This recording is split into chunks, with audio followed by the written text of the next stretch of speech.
की सबसे प्राचीनतम एवं वर्तमान में जीवंत नगरी और काशी विश्वनाथ और माँ गंगा विश्व में लाखों करोड़ों श्रद्धालुओं की आस्था का केंद्र है। भारत के यशस्वी प्रधानमंत्री श्री नरेंद्र मोदी जी जब यहाँ से काशी से सांसद बने उस समय ये प्रण लिया गया कि काशी की इन दो पहचानों को, माँ गंगा और काशी विश्वनाथ को एक दूसरे से मिलाना है। उन्हीं के विजन से ये कार्य शुरू हुआ और माननीय मुख्यमंत्री जी के सतत पर्यवेक्षण में श्री काशी विश्वनाथ धाम का कार्य अब वर्तमान में एक ऐसी स्थिति पर पहुंचा है जहां पर हम उनका लोकार्पण करने का आज 13 तारीख को हम लोग पूरा कार्यक्रम बना लिए। इस परियोजना में 5 हेक्टेयर यानी कि 50,000 स्क्वायर मीटर यानी कि 5 लाख स्क्वायर फीट क्षेत्रफल में इस काशी विश्वनाथ धाम की परिकल्पना की गई। इसका मुख्य रूप से अगर देखें तो 3 मुख्य भाग हैं। मंदिर परिसर जिसमें हमारा मुख्य गर्भगृह है और दोनों में अंतर का आकलन इस आधार पर किया जा सकता है कि पहले ये पूरा का पूरा मंदिर परिसर मात्र 3,000 स्क्वायर फीट में सीमित था और अभी केवल मंदिर परिसर की जो दायरा हो गया है वो 73 मीटर्स बाय 40 मीटर्स का हो गया है। उसके पश्चात जो दूसरा हमारा सबसे प्रमुख स्थान है वो मंदिर चौक है, वो करीब 5,000 स्क्वायर मीटर का है और उसके पश्चात एक पाथवे और जिसके दोनों तरफ ऐसी अवस्थापनाएं सुविधाएं जो यहाँ पर लाखों करोड़ों श्रद्धालु आते हैं उनके लिए जो बेसिक कम्युनिटीज़ हैं उनका प्रोविज़न किया गया है।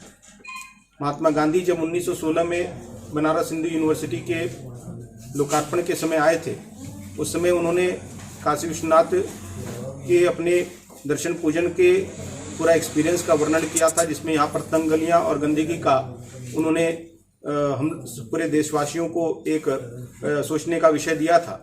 और आज 100 साल बाद माननीय प्रधानमंत्री जी उस सपने को पूरा कर रहे हैं कि उन तंग गलियों की जगह एक बहुत ही विस्तृत स्थान जिसमें जो हमारे वृद्धजन हैं, जो हमारे दिव्यांगजन हैं और ऐसे बहुत सारे करोड़ों लोग हैं जो अपने श्रद्धा तो थी लेकिन कई कारणोंवश यहाँ पर जो दिक्कतें थी उसके कारण काशी विश्वनाथ के दर्शन नहीं कर पाते थे, लेकिन अब वो रास्ता सुगम हो गया है। ये पहला ऐसा घाट पे स्थान होगा जहाँ पर आप सीधे गंगा से लेकर काशी विश्वनाथ के गर्भगृह तक बिना एक स्टेप भी चढ़े हुए चल पाएंगे, जिसमें एस्केलेटर्स की सुविधा दी गई है, लिफ्ट की सुविधा दी गई है, रैंप की सुविधा दी गई है।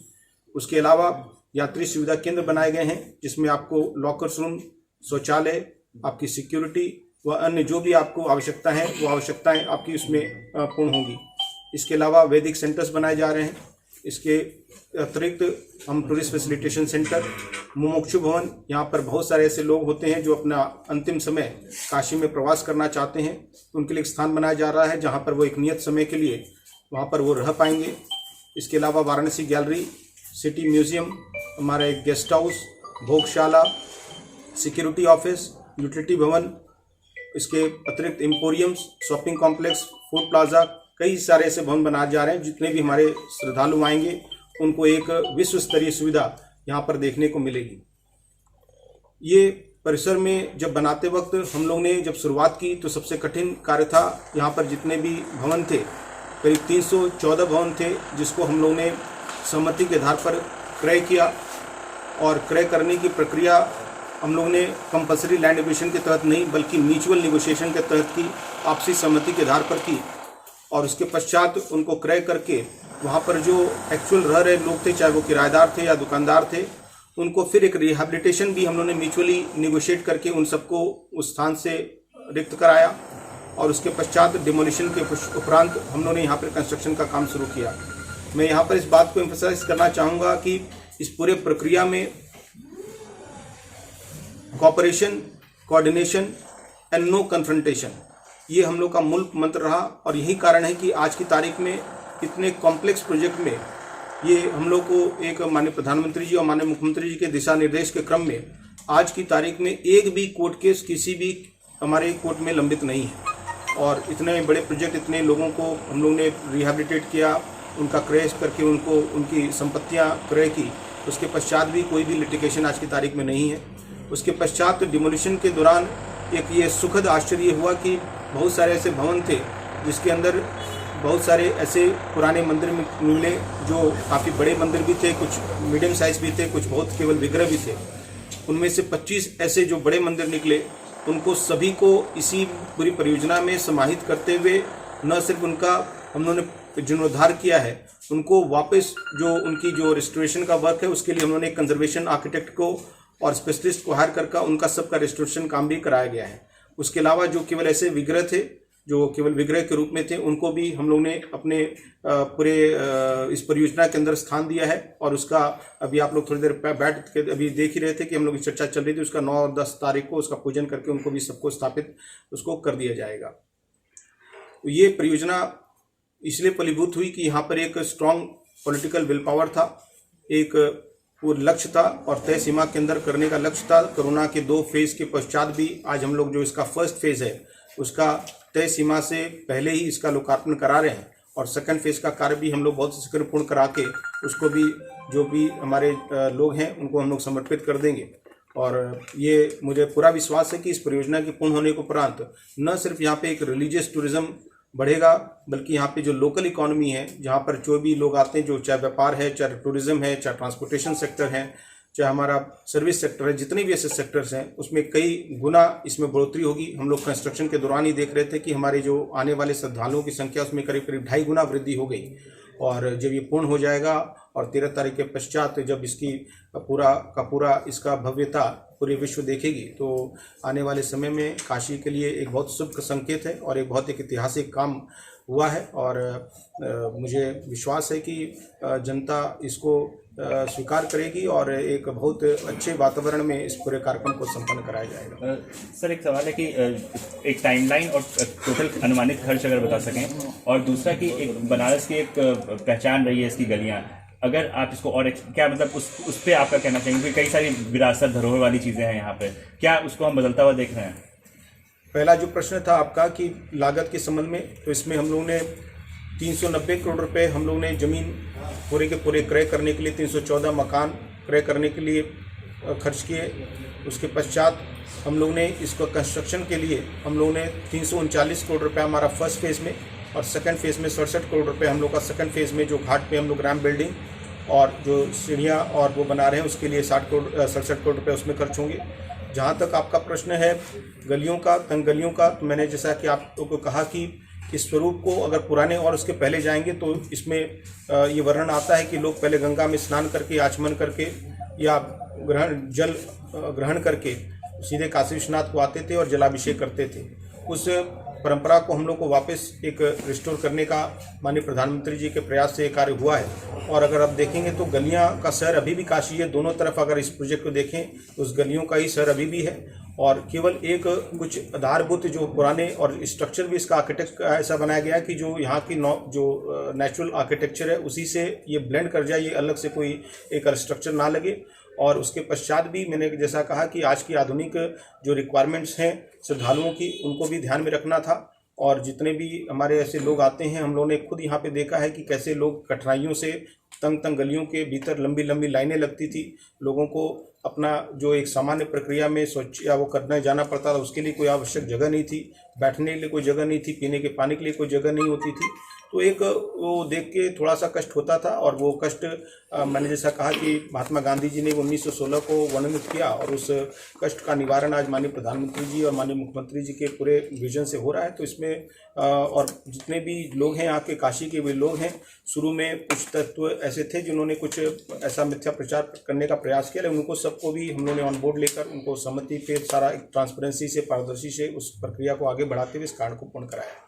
सर, जो पत्थर लगे यूज हुए, नक्काशीदार पत्थर लगे हैं और बड़े बड़े विशालकाय बुलंद दरवाजा लगे हुए हैं, उनके बारे में थोड़ा इसमें ये जहाँ तक प्रयास हुआ कि एक तो सारे पत्थर हम लोग मैक्सिमम हम लोग लोकल यूज़ करें। तो इसमें जो सबसे ज़्यादा पत्थर यूज़ हुआ है वो चुनार सैंडस्टोन हुआ है, जो हमारा यहाँ का लोकल पत्थर है। उसकी नक्काशी राजस्थान और अलग अलग जगह हुई है। उसके अलावा जो केवल मंदिर परिसर है, जो हमारा मुख्य मंदिर परिसर है, उसमें हम लोग ने अपना देश का ही मकराना मार्बल यूज़ किया है। उसके अलावा जो हमारा मंदिर चौक है उसमें फ्लोरिंग के लिए जो इसमें फुटफॉल ज़्यादा होता है, वियर एंड टियर ज़्यादा होता है, उसके लिए हम लोगों ने ग्रेनाइट यूज़ किया है। और जो घाट में जो हमारा ट्रेडिशनल जो घाट में स्टोन्स लगते हैं, मंदाना स्टोन यूज़ किया। दरवाजे का बता दीजिए। दरवाजे में टीक, सॉलिड टीक यूज़ हुई है और दरवाजे की बनावट, और आप लोग देख लें जो हमारी पुरानी परंपरा है उसी परंपरा के हिसाब से इन दरवाज़ों को बनाया गया है, जिससे कि जो शैली जो यहाँ की काशी की आर्किटेक्चर की शैली है उसी के अनुरूप सारे कार्य को कराया जा सके। लंबाई चौड़ाई कितनी? उसकी 20 फीट ऊंचा, वो 20 फीट ऊंचा दरवाजा है और उसकी जो चौड़ाई है वो 11 फीट। सर मुख्य द्वार दोनों, इसमें हमारे जो मंदिर परिसर के 4 द्वार है, पूरब, पश्चिम, उत्तरी और दक्षिण। और उसके अलावा जो मेन जो हमारा पूरा प्रोजेक्ट है उसके 3 द्वार हैं। जो एक रोड साइड से जो एंट्री है वो, जिसको हम लोग वर्तमान में गदौलिया गेट बोल रहे हैं, लेकिन उसका नामकरण बाद में उचित रूप से किया जाएगा। वहाँ से जो रोड साइड से एंट्री वहाँ से होगी। उसके अलावा जो गलियों साइड से जो एंट्री है वो हमारा पारंपरिक मार्ग सरस्वती फाटक है, उसको भी लेकिन हम लोगों ने थोड़ा सा विस्तार दिया है, जिससे कि आने वाले लोगों को वहाँ पर उस साइड से आने वाले लोगों को भी कठिनाई न हो। लेकिन जो इस परियोजना का सबसे बड़ा उपलब्धि है वो माँ गंगा और काशी विश्वनाथ का जो मेन रास्ता है, जो माँ गंगा की ओर से आएगा, वो रास्ता मेन रास्ता होगा और वो हमारा पूर्वी द्वार होगा, और जिसमें आगे एक भव्य गेट बन रहा है। उस द्वार से लोग आएंगे, मंदिर चौक को एंटर करेंगे, उसके बाद मंदिर परिसर के गेट को एंटर करेंगे, उसके बाद जो हमारा काशी विश्वनाथ के गर्भगृह तक पहुँचे। सर पिंक कॉरिडोर का क्या थॉट था एक्चुअली? ये पेंट नहीं तो कलर का, इस तो स्टोन, अच्छा ये आप जो दीवारों में पेंट होने की बात कर रहे हैं, देखिए इसमें एक ये भावना थी कि एक ये अभी भी आप देखेंगे काशी के जो पुराने मोहल्ले या जितने भी हैं वो पुराने जो थे वो स्टोन से बने हुए थे। कालांतर में ऑब्वियसली जो हमारा जो सीमेंट चुना और उसके जो स्ट्रक्चर्स बनने लगे, लेकिन उसको एक एकरूपता देने के लिए हम लोग का प्रयास हुआ कि क्यों ना, जब हम लोग इतना भी बना रहे तो जो हम लोग अभी आप देखेंगे स्मार्ट सिटी से भी पूरे 6 वार्ड में उसी तरह की पेंटिंग पूरा चौका और नीचे करा रहे हैं। और गदौलिया से दशाश्वमेध तक का मैं आप लोग का आग्रह करूंगा, आप जाके देखिए कि उसका भी हम लोगों ने पूरा एक उसको हेरिटेज स्ट्रीट के रूप में देने का प्रयास किया है। और इस एरिया में भी जितने भी ऐसे मोहल्ले हैं आसपास हम लोगों ने सारे को एकरूपता से पेंट करने का प्रयास किया है। और इससे केवल ये एस्थेटिक नहीं है, स्ट्रीट टूरिज्म एक बहुत बड़ा सेक्टर है जो विश्व के बहुत सारे शहरों में प्रचलित है, और यहाँ भी बहुत सारे हेरिटेज वॉक होते हैं, लेकिन उसको एक हम लोग को अच्छी तरह से एक प्रोवाइड करना था उसकी सुविधाएं। तो उसमें एक ये कदम ले रहे हैं कि हम लोग न सिर्फ उसमें केवल एस्थेटिक्स देख रहे हैं, नीचे का उसका पूरा का वाटर लाइन, सीवरेज लाइन, उसके ऊपर प्रॉपर पत्थर और दोनों साइड पेंटिंग करा रहे हैं, जिससे कि आने वाले समय में हम लोग स्ट्रीट टूरिज्म जो बहुत बड़ा सेक्टर हो सकता है उसको भी बढ़ावा दे सकते। सर बाहर से आने वाले ओवरऑल टूरिज्म जो टूरिस्ट हैं उनके लिए वाराणसी के अंदर ओवरऑल क्या फैसिलिटी, क्या कुछ नया करना चाह रहे हैं? बहुत कुछ तो हो चुका है। अगर मैं अब गिनाना शुरू करूं तो आपको, अगर मैं कुछ प्रमुख चीज़ें गिना दूं, टूरिज्म का सबसे बड़ा शुरू होता है जहां से आदमी पहले उतरता है, चाहे वो एयरपोर्ट हो, चाहे रेलवे स्टेशन हो, चाहे रोड सेक्टर हो। अगर आप देखें तो एयरपोर्ट से कई लोग आप लोग एयरपोर्ट से आए होंगे। एयरपोर्ट की क्षमता पहले हम लोग कुछ साल 6-7 साल पहले पूरे 10 या 12 फ्लाइट आती थी और कुल 6 से 7 हज़ार लोग डेली ट्रैवल करते थे। आज की तारीख में 42 फ्लाइटें हैं और करीब करीब 12-13 हज़ार लोग रोज़ उससे ट्रांजैक्ट अप कर रहे हैं। एयरपोर्ट से मुख्य शहर तक का रास्ता, जो पुराने काशी को जानने वाले हैं उन्होंने पुराना काशी का जो सड़क भी देखी होगी, जब 1.5 घंटा लोग एयरपोर्ट से यहाँ पे शहर तक पहुँचने में लगते थे। और मैं आज दावे के साथ बोल सकता हूँ, चाहे कोई भी आए हो, अगर वो शहर एयरपोर्ट से लेकर शहर तक आना चाहता तो 25 से 30 मिनट से ज़्यादा उसको नहीं लग रहे हैं। उसके अलावा आप स्टेशंस का देखिए तो आप कैंट स्टेशन जाके देखिए, उसका कायाकल्प हो चुका है। जो हमारा मड़वाडी, जो उसका नाम बनारस स्टेशन है, उसको तो बहुत सारे लोग अब वीडियो में ये बोल रहे हैं कि वो स्टेशन ही नहीं, वो तो एयरपोर्ट है या एयरपोर्ट का जैसा लुक आ गया उसका। उसके अलावा अगर हाईवेज की बात करें, कनेक्टिविटी की बात करें, तो हमारा जौनपुर और लखनऊ तक का ऑलरेडी कनेक्टिविटी NH56 का बहुत तेज़ी से काम चल रहा है, हम लोग शीघ्र उसको पूर्ण कर लेंगे। हमारा रिंग रोड का फर्स्ट फेज़ का काम पूर्ण हो चुका है, सेकंड फेज़ का भी जो पैकेज 1 है उसका काम पूर्ण हो चुका है, उसका भी लोकार्पण हाल में माननीय प्रधानमंत्री जी के हाथों हुआ। तो रोड सेक्टर में काफ़ी बृहद काम हुए हैं। उसके बाद पार्किंग अगर आप देखें तो पार्किंग आज, पहले पूरे काशी में एक भी ऑर्गेनाइज पार्किंग नहीं थी। आज हम लोग 1 नहीं 2 नहीं बल्कि 4 पार्किंग, हमारे 2 व्हीलर के लिए exclusive parking Godaulia town hall में पार्किंग 4 व्हीलर्स की प्लस 2 व्हीलर्स की, बेनियाबाग में पार्किंग 4 व्हीलर्स की प्लस 2 व्हीलर्स की, सर्किट हाउस के पास पार्किंग 4 व्हीलर्स प्लस 2 व्हीलर्स की। एक बृहद पार्किंग हम लोग के सिस्टम बन गए हैं। आप शहर की अगर रोड्स की बात करें तो मैंने आपसे कहा कि हम लोग ये पे जो हम लोग स्मार्ट सिटी टूरिज्म और प्रसाद स्कीम के अंतर्गत पूरे न सिर्फ मेन सड़कों का बल्कि 6 वार्डों का, जो हमारे प्रमुख वार्ड हैं यहाँ पे जो पुराने काशी के, उनका पूरा वृहद जीर्णोद्धार हम लोग ने उसको किया है। उसके अलावा पंचकोशी यात्रा मार्ग पूरा का पूरा जिसका जीर्णोद्धार पूर्ण हो चुका है। हम लोग अगर टूरिज्म सेक्टर की बात करें तो आज पहले यहाँ पर टूरिज्म सेक्टर में हम लोग की पहले एक भी नहीं था। जल में टूरिज्म के माध्यम से 4 क्रूज बोट्स हमारी वर्तमान में अभी चल रही है।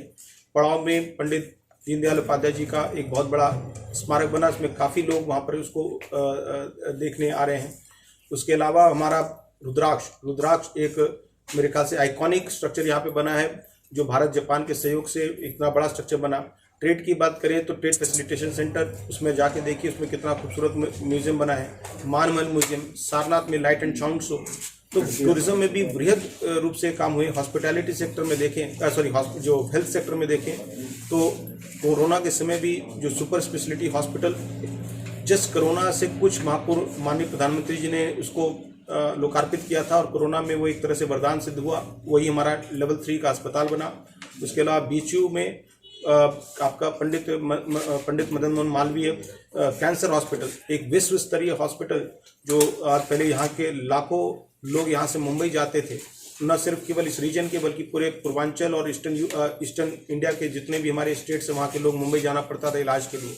आज सारे लोगों को यहाँ पर एक नहीं 2 बड़े बड़े cancer hospital, Pandit Madan Mohan Malviya cancer hospital और होमी बाबा कैंसर हॉस्पिटल जो हमारा लहरतारा में बना है वो बन गया। लहरतारा से चौकाघाट फ्लाईओवर, आप उस सड़क में जो लोग पुराने समय गुजरे होंगे जो स्टेशन और बस अड्डे के आगे घंटों जाम में फंसे रहते थे, आज इतना लंबा फ्लाईओवर चौकाघाट से लहरतारा तक का पूरा फ्लाईओवर करीब 1.9 किलोमीटर का बड़ा का फ्लाईओवर बन गया। कौन सा ऐसा सेक्टर है जिसमें हम लोग बात करें इसमें काम नहीं हुआ? अगर हम लोग गिनती करने लगे तो करीब 28,000 करोड़ के काम कंप्लीट हो चुके हैं और वर्तमान में करीब 8,200 करोड़ के काम हम लोग के प्रचलित हैं। तो और उसमें करीब 120 से ज़्यादा परियोजनाएं चल रही हैं। हर सेक्टर में कार्य हुआ है और उसी का परिणाम है कि हम लोग यहाँ देख रहे हैं कि लोगों का आवागमन और टूरिस्ट का इनफ्लो, लोकल इकोनॉमी का ग्रोथ में काफ़ी बड़ी तेज़ी से इसमें बढ़ोतरी हुई है। यहाँ से एग्रीकल्चर सेक्टर में एक्सपोर्ट का बढ़ावा मिला है। हम लोग अगर टूरिस्ट का आउटफ्लो बात करें तो हमने भाई मंदिर का ही बता रहे थे कि हम लोग का 2.5 गुना बढ़ गया है फ्लो। और आप भी जाके देखिए, बहुत इतने लंबी लाइनें लगी हैं और मंदिर के आगे भी और बाकी अन्य जितने भी हमारे टूरिस्ट स्थान हैं उसमें न सिर्फ देसी बल्कि अभी तो वर्तमान में विदेशी फ्लाइट्स अभी प्रतिबंधित है, इसलिए नहीं तो विदेशी टूरिस्ट का भी काफ़ी बड़ी संख्या में यहाँ पर बढ़ोतरी हुई है। बुद्धिस्ट सेक्टर पूरा डेवलप, पूरा सारनाथ में वर्ल्ड बैंक के सहयोग से हम लोग पूरा वहाँ पर उसका सारनाथ का कायाकल्प करने जा रहे हैं। दीपक जी, जब भी कोई डेवलपमेंट होता है फ्यूचर के हिसाब से पॉपुलेशन को देखते हुए किया जाता है। ये जो भी आप विकास कर रहे हैं यहाँ डेली का फुटफॉल बहुत मायने रखेगा। क्या एक्सपेक्ट किया है इस विकास के बाद इस मंदिर में काशी विश्वनाथ बाबा के दरबार में कितना फुटफॉल होगा? देखिए, ये आकलन करना आप भी समझ सकते हैं कि बहुत आसान कार्य नहीं है कि भी कितना आकलन होगा, क्योंकि जिस भव्यता से निकल के आया है और जिस रूप से लोगों ने इसको स्वीकारा है, तो मैंने इसी बात से आकलन करा सकते हैं कि जब ये निर्माण कार्य चल भी रहा था तब भी लोगों में इस पूरी परियोजना को देने की उत्सुकता थी और हम लोगों ने यथासंभव सिक्योरिटी और सेफ्टी दोनों का ध्यान रखते हुए इसको प्रयास किया कि इस साइट को हम लोग एक व्यवस्थित तरीके से लोगों को दर्शन इसका दिखा दें। और मेरा ये मानना है कि आने वाले समय में कम से कम 5 गुना से 7 गुना हम लोग इसमें जो दर्शनार्थी हैं या हमारे पर्यटक हैं उसकी हम लोग उसकी आशा है हम लोग को, और उसी के अनुरूप से हम लोग ने सारी व्यवस्थाएं को यहाँ पर बनाया भी है, जिससे कि संख्या अगर बढ़ती भी है तो उसमें कोई अव्यवस्था ना हो।